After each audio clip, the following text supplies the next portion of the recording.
આ 25 દિવસનો સરગવાનો રોપો છે. આ જાતે જ તૈયાર કર્યો હતો અને આજે હવે આપણે આને ટપમાં વાવી દઈએ છીએ. ટપ આખું ખાલી જ છે, બીજું કાંઈ આમાં નથી વાવેલું. તો હવે આપણે થોડો ખાડો કરી નાખ્યો છે, એમાં આ રોપાને વાવી દઈએ અને જોઈએ છે કે આ ટપમાં કેટલો મોટો થાય છે.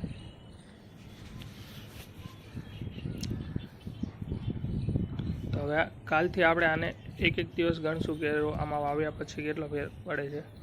અત્યારે તો આ 25 દિવસનો છે ઓલરેડી અને હવે આપણે આને ટપમાં વાવી દીધો. માટી બહુ દબાવતો નથી, જેથી એના મૂળ છે ને જલ્દી ફૂટે અને જલ્દીથી વધે સરગવો. અમે સરગવામાં 8 થી 9 મહિનામાં સિંગો આવી જાય છે, પણ આ જગ્યા નાની છે એટલે માટે જોઈએ છીએ હવે સિંગો આવે છે કે નહીં. પણ મોટો મસ્ત થઈ જશે આમાં, કેમકે અમે આ જ્યાં વાવ્યો હતો ને એમાં ઘણા બધા સરગવા ભેગા હતા નાની એવી જગ્યામાં, તો પણ આટલો મોટો થઈ ગયો. તો આ તો એકલો વાવ્યો છે. હવે આમાં થોડું પાણી નાખી દઈએ આપણે, જેથી કરીને માટીમાં ભેજ રહે અને સરગવો સુકાય નહીં.